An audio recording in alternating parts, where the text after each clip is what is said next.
that are Sabra-born, if you like.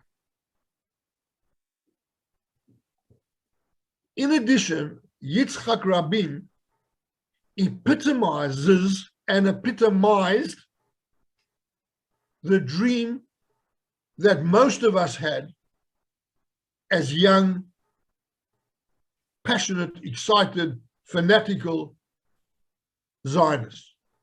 Okay? This is what he once said, and you can read it, right? So remember, he was the first Sabra. He was the first ex-general. There's no shortage of generals who've been prime ministers since then, by the way, or been in high office. But he was a very, very important milestone in Israeli history. Of that, there's no doubt.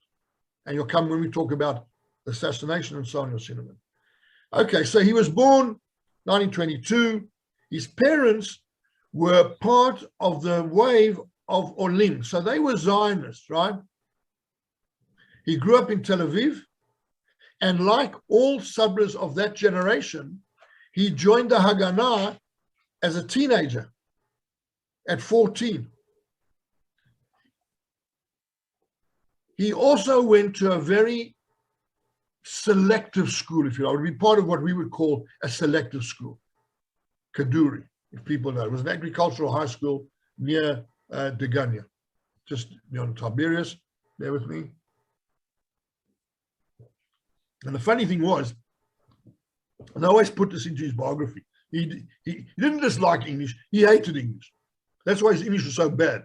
But of course, he ended up as the ambassador to the US for 5 years. He also came under the influence of very, very important people at the time, like Yigal Allon and Yigal Ladin, and we'll see.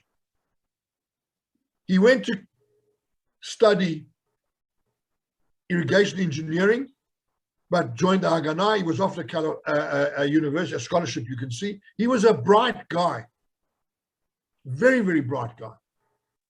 If you remember the name Dennis Ross, he once described him as the most non-religious secular Jew in Israel.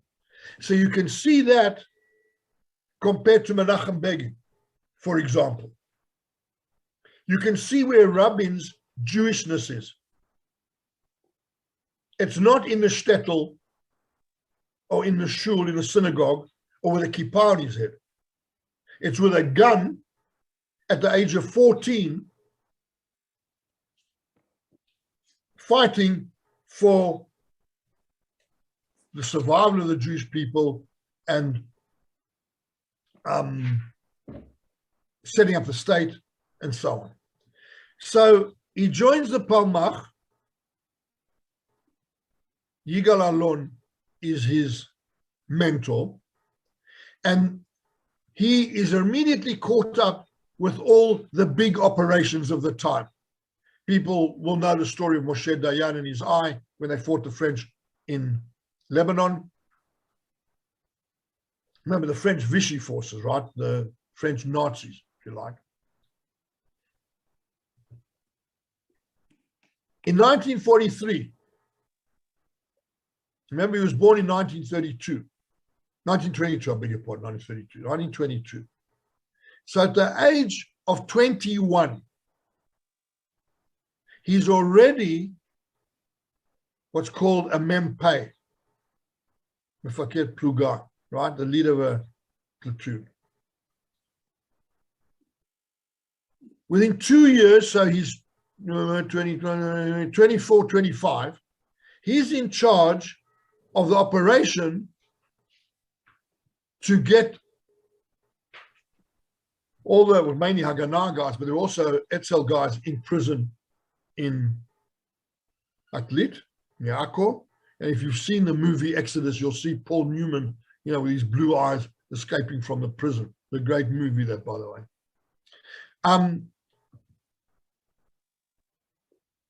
In the War of Independence, then you can see how an important person he is going to be in 48 already, mid-20s.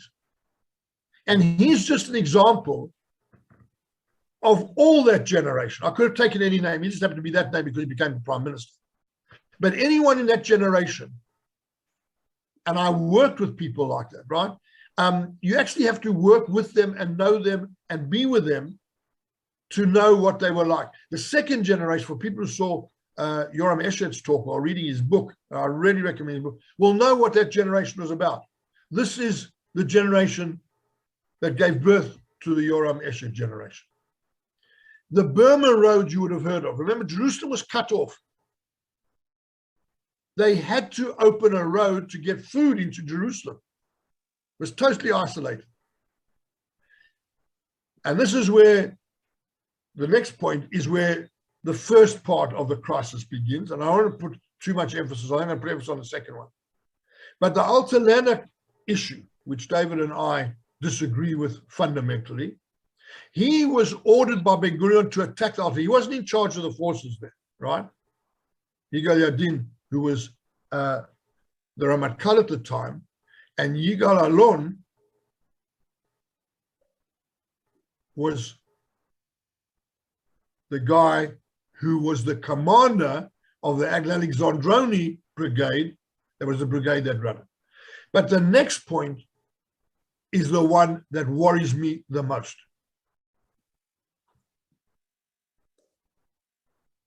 If you remember, if you've read the book, I forget the name of the book. Someone will remind me, doesn't matter. Lydda and the airport was the most important physical place that Israel, well, Palestine mandate did not allocate to Israel. Israel, if the Arabs would have accepted the partition, Lydda and Ramla and that whole area, which people know how close it is to Tel Aviv and where the airport is, will know how important this was. Well, from the outset, Ben Gurion told, never wrote, told his military leaders that Operation Dani was the most significant and important one of the time, and they better bloody make sure that that area is free of Arabs. Almost in as many words, but never written, and you'll never find it written. Rabin is the commander in charge of capturing Lud. There were 70,000 Arabs living in Lydda at the time, who the IDF marched from Lydda to the Jordan River and across the blown up bridges. Now, whether people like it or not, that is historically, factually correct. Now, remember, this is 3 years after forced marches out of concentration camps, out of the death camps. Never mind, they were death camps at the time. 3 years. When you see the pictures of these times, they do not make pleasant reading. Now, whether we like it or not, you cannot judge by 2022 ethnic cleansing definitions what was happening in 1948, not only in Europe, not only in the Raj, where Pakistan and India were being born and millions died, and people were being bussed on trains, were being trained from one area. If you were a Muslim and you were living in what was then going to be India, you were stuck on a train and you were sent off to Pakistan. And if you were lucky, the train wasn't stopped somewhere along and you weren't slaughtered. Europe, there were 13 million refugees wandering around Europe looking for their homes, including Jews who were trying to get back to Poland. And then there were pogroms after that, which we know about. So be wary, be very careful how you judge this. That's the point I'm making here. But it does not make pleasant reading or seeing. Then he's part of the Israeli delegation that's in the armistice talks. So from being the guy who's part and parcel of the success of the War of Independence, because that's what it was. Israel increased in size from 44% of what was mandatory Palestine to having 77% of what was mandatory Palestine. Although the losses were high, and if people have seen the video I made on the War of Independence, you can see it there, the facts and figures there. The losses were high.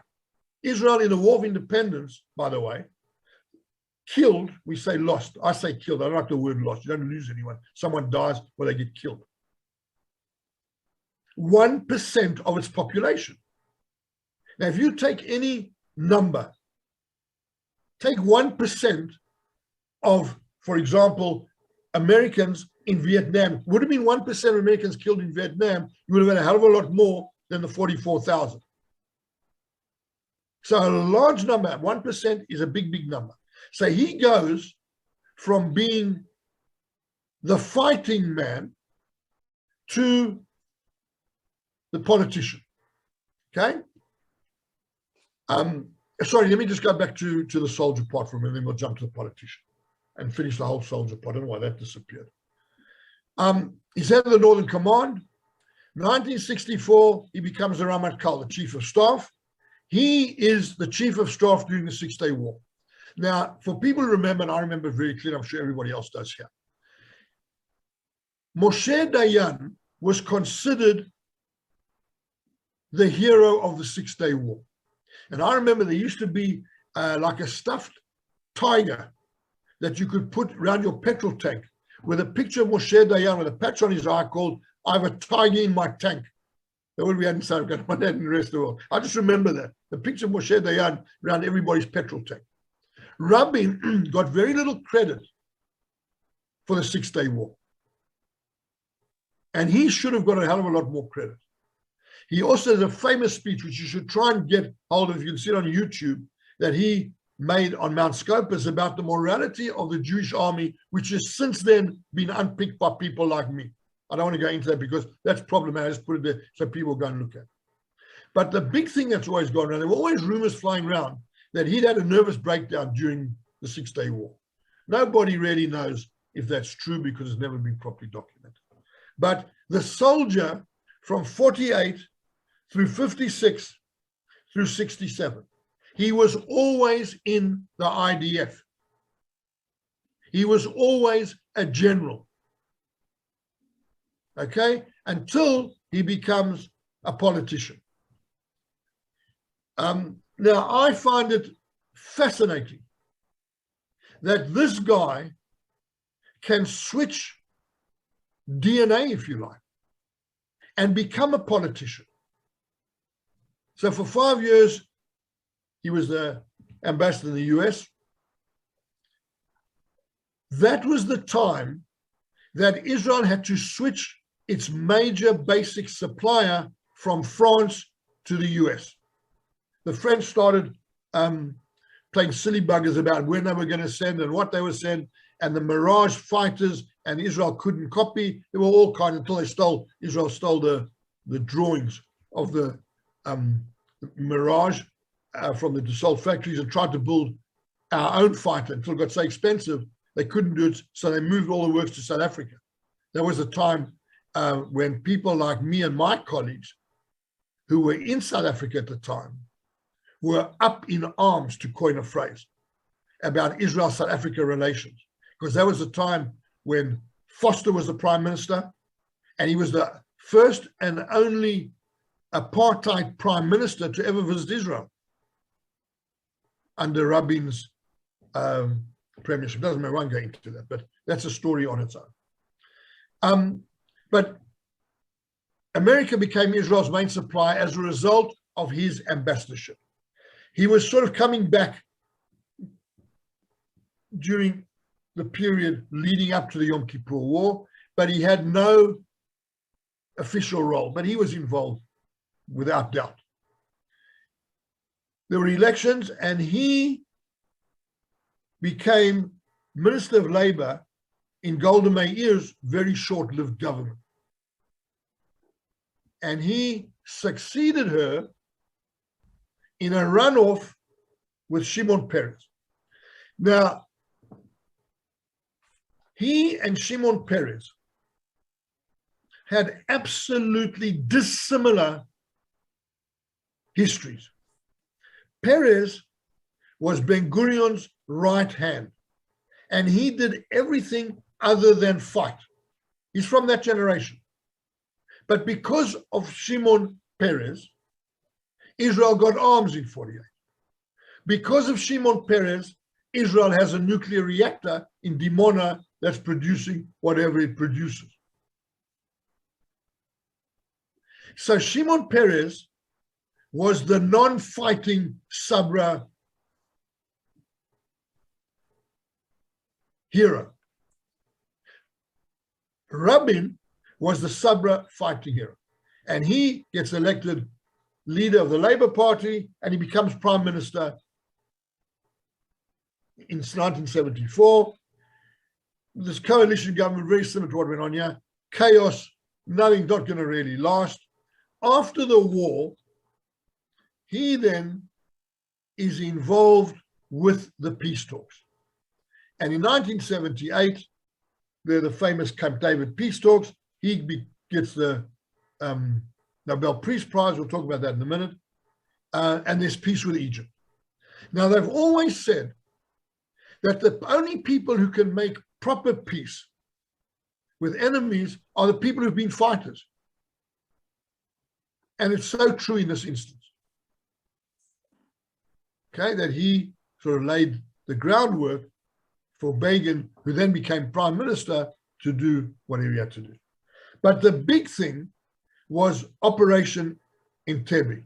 Now, people will remember that as well.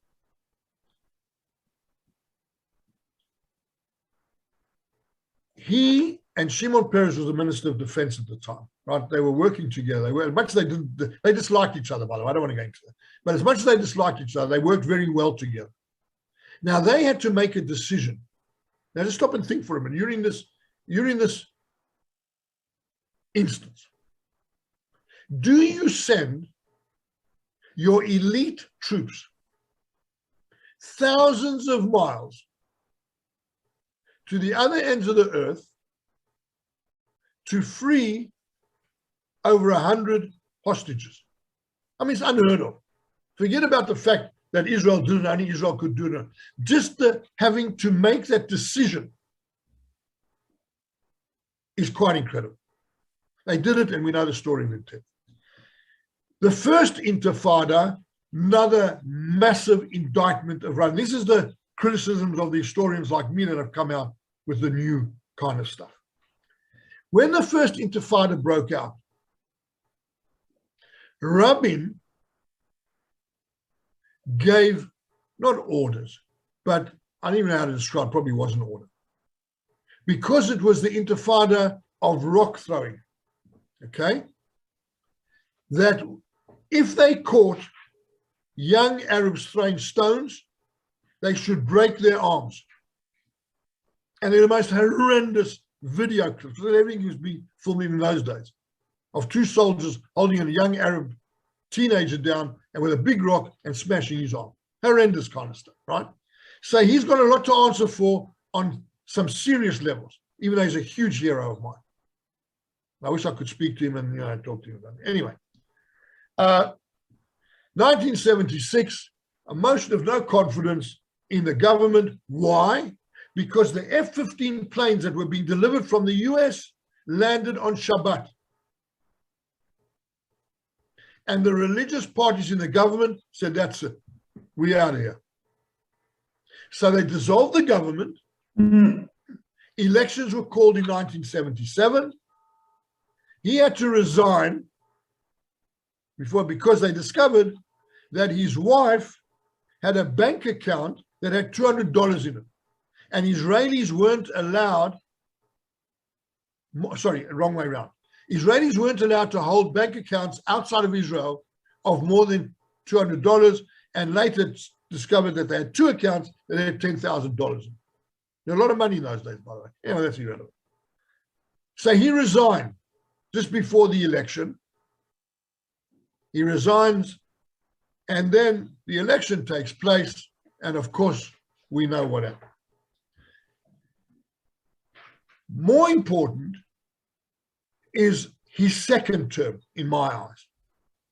In 1992, he is elected with a clear majority, but not a big enough majority to form a proper government. Oslo takes place. And if people want to see a really interesting series, it's called The Girl from Oslo, I think it is. On a series, you want to subscribe to a great series, by the way. So I think Izzy is an Israeli streaming thing that streams wonderful, wonderful Israeli cultural films on all levels, all in English or English subtitles as well, but some wonderful stuff. And I highly recommend it. IZZY, for those people that are bored or got nothing, tired of lockdown university or Zoom. Izzy's a great substitute. Anyway, Oslo takes place, and of course, all hell breaks loose on both sides. There are suicide bombings, terrible suicide bombings. And everybody in Israel, including people outside of Israel as well who lived there, knew someone or knows someone who had somebody who was either killed or wounded in these suicide bombings. On the flip side, there's also these peace things happening, right? So in 1994, he and Arafat, and the famous pictures of them shaking hands, are awarded the Nobel Peace Prize. But then comes the one bullet that changes history. And I'm a great believer in one incident can change the road that history has taken. And that's exactly what happened in this instant. Rabin was close to signing some sort of a peace arrangement with the Palestinians, not with Jordan and Egypt, which had already been done, but with the Palestinians and with Arafat. Now,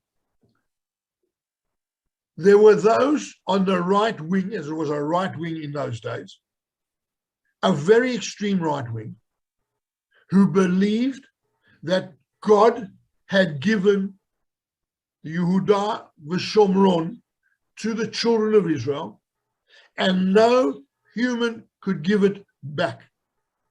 And that's why Yigal Amir is considered a hero in Israel. Yigal Amir, for those who don't remember, is the guy who assassinated Rabin. And by the way, he was given conjugal rights, and he's got a son, which we won't even go down that road. The assassination split Israel right down the middle. And I just want to go quickly down here. We're going to come back. This was this famous anti-Rabin rally a week before he was assassinated in Jerusalem. There's a famous other picture. I could have put a whole lot of pictures up there, but I wanted this one.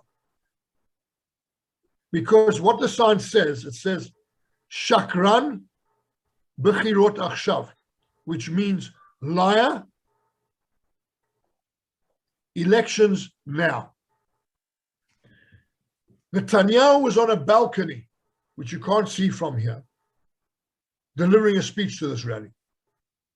Rebel rousing is a better word for that. And what happened was the assassination. The aftermath, I believe, split the country extremely, not just down the middle, because it already was split down the middle. And in my eyes, it changed the course of history. But ifs and buts in history don't count. That's what you have. Okay, so that's Yitzchak Rabin. I'm going to